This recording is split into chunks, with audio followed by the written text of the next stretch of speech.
Mundo Afora. Direto de Londres, Felipe Killing.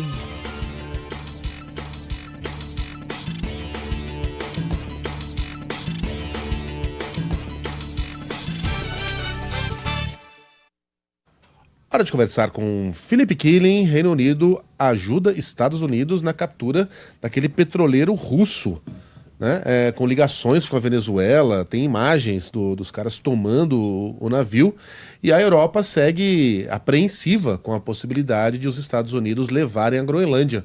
Diga lá, Killing, bom dia para você. Tudo bom, Megali? Bom dia a você, Carol, Renan e a todos que nos acompanham. É esse equilíbrio que os europeus estão tentando encontrar.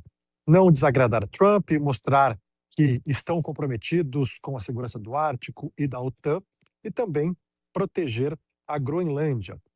Ontem, o Reino Unido divulgou que ajudou os Estados Unidos nessa operação, e faz sentido estrategicamente, porque o Reino Unido é um aliado histórico dos americanos e foi uma operação que se contrapôs à Rússia. No ano passado, esse petroleiro foi visto por radares saindo do Irã. Passou pelo canal de Suez, depois foi até a Venezuela, e ele faz parte do que chamam por aqui de frota fantasma. São petroleiros que acabam utilizando outras bandeiras ou tentam desligar radares para não serem identificados e fugir de sanções do Ocidente. O Ocidente coloca diversas sanções ao petróleo do Irã, ao petróleo da Venezuela e também da Rússia. Então, a partir desse momento que o navio sai do Irã, ele entra no radar das autoridades. Esse navio estava na Venezuela, conseguiu furar o bloqueio americano e começou uma perseguição de 19 dias no Atlântico. Os americanos tentando capturar esse petroleiro, que acabou mudando de bandeira, pintou no casco a bandeira da Rússia, pedindo inclusive ajuda aos russos, e aí quando estava aqui perto do mar da Grã-Bretanha, perto da Islândia, os americanos conseguiram interceptar num momento em que havia um submarino russo perto e também um barco da Marinha Russa ali analisando. Essas embarcações depois se afastaram, mas o governo britânico disse que ofereceu bases militares aos Estados Unidos, suporte de inteligência e também um suporte para abastecimento.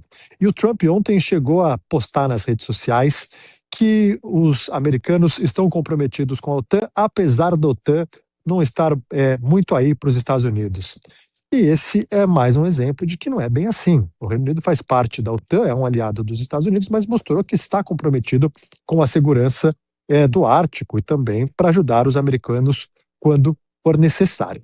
Na semana que vem, haverá uma reunião do Marco Rubio com autoridades da Dinamarca e também da Groenlândia. E os europeus, eles precisam muito dos Estados Unidos para conter a Rússia na Ucrânia. Os Estados Unidos sabem disso, então é uma negociação bastante complexa. Os americanos, como a gente citou ontem, falam que querem comprar a Groenlândia, mas se essa opção não for possível, eles não descartam o uso da força. E pouca gente está preocupada com a opinião dos groenlandeses, né? É uma população pequena, de 57 mil habitantes, não enche nem o estádio do Maracanã, mas é uma população que, numa pesquisa recente, disse que não quer ser anexada aos Estados Unidos. 85% da população da Groenlândia rejeita uma anexação dos Estados Unidos. E 84% é a favor de uma independência total da Dinamarca. Eles dizem que estão abertos à cooperação. Mas, nessa disputa entre potências, parece que pouca gente se importa com o que diz os moradores da Groenlândia. Mas vamos ver se os europeus conseguem encontrar esse equilíbrio de ter o apoio de Trump na Ucrânia e proteger a Groenlândia. A vida na Groenlândia é toda diferente, né? O Killing falou dos groenlandeses, a gente nem pensa nos groenlandeses, né? Como são os groenlandeses? Você tem ideia de como eles se organizam? Se são uma cidade organizada ou se são... São umas 80 mil pessoas, né? Ou se são pessoas que vivem em iglus. 57 mil. 57? A gente não sabe, eu não sei se você tem essa informação, Killing, eu não sei. A gente vai sobrevivendo de curiosidade em curiosidade, né? Eu me lembro de ter visto uma matéria sobre o campeonato groenlandês de futebol, que é realizado em um fim de semana. Porque as distâncias são tão grandes entre os povoados e as condições são tão hostis por causa do frio, do gelo, que tem um fim de semana lá que deve ser o pico do verão, em que geralmente não tem neve, então é nessa data que os times se encontram e durante um fim de semana realizam o campeonato groenlandês de futebol. Né? Obviamente não são partidas de 90 minutos, é tudo diferente, o campo é menor, mas é a maneira que eles encontraram de ter um campeonato nacional. O que você sabe sobre a Groenlândia, Quilin? Você que está um pouquinho mais perto que nós. É a maior ilha do mundo, para se ter uma ideia, é 8 vezes maior do que o Reino Unido e tem uma população de 57 mil pessoas. O Reino Unido tem uma população de quase 70 milhões de pessoas. A economia depende basicamente da pesca, 90%. A capital é Nuuk, então para você fazer um voo direto de Londres a Nuuk até consegue, mas normalmente os voos saem ou da Dinamarca ou da Islândia. E apesar de toda essa atenção internacional, de fato, a vida por lá é modesta. O governo só consegue fechar as contas porque recebe ajuda financeira da Dinamarca. Agora é uma época do ano, inverno, em que há pouca luz do dia por lá, então fica de dia, o sol nasce por volta das 11 da manhã, mas aí quando é 3, 4 da tarde já se põe. Só que no verão é o oposto, tem quase 24 horas de sol, né? Então você que já foi para a Rússia viu um fenômeno semelhante. Lá as noites no verão são bem curtas. Na Groenlândia, no verão, não existe noite. Então, uma população pequena, cerca de 80% do território é coberto por gelo, mas debaixo dessa imensidão de gelo, há minerais raros, né, que são importantes para a fabricação de todos os produtos de tecnologia. Muita gente fala que é o petróleo dos tempos modernos.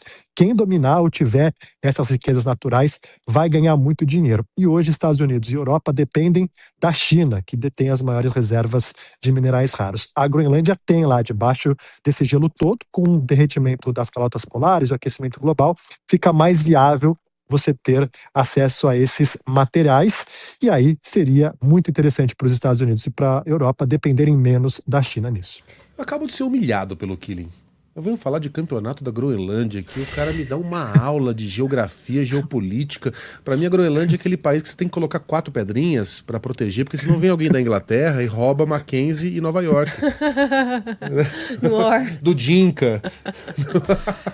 Cara, o Quilin, você tá versado em Groenlândia. O Quilin, você assistiu Borgen, a série que colocou a Groenlândia no mapa? Porque também fala lá muito sobre a população indígena, né? Os inuits que moram ali. E tem um grave problema também que eu aprendi depois e li matéria sobre, que a população lá tem um alto índice de suicídio, especialmente entre jovens e adolescentes. Justamente porque lá eles não têm uma grande prospecção de trabalho, tem esse tempo muito grande de inverno também. Então, eu estava vendo aqui, ó, a maioria das vítimas são adolescentes e jovens, e a Groenlândia regularmente registra o maior índice de suicídios per capita do mundo. Caramba, faz. Então, é uma região realmente que tem muitas peculiaridades. E dentre essas aí, que agora se coloca no centro da geopolítica, né, com o derretimento das calotas, novas rotas que começam a ser vislumbradas, especialmente por China e Rússia ali por cima, né, com passagens que poderiam fazer mais sentido ali sem passar tanto aqui por baixo. E aí, então, é um lugar que se coloca no mapa estrategicamente, e agora, especialmente com essas reservas de petróleo e muito mais investimento estrangeiro, com China se aproximando bastante e agora os Estados Unidos querendo tirar essa possibilidade, né, de comércio ali por cima. Muito bem. Temos um segundo assunto. Vamos falar também sobre visitinhas que poderemos ter não ali. Gosto de visita. Colocar a vassoura atrás da porta. Avisa, né? Vai preparar um bolo ali. Colocar a coroa atrás da porta. Imagina.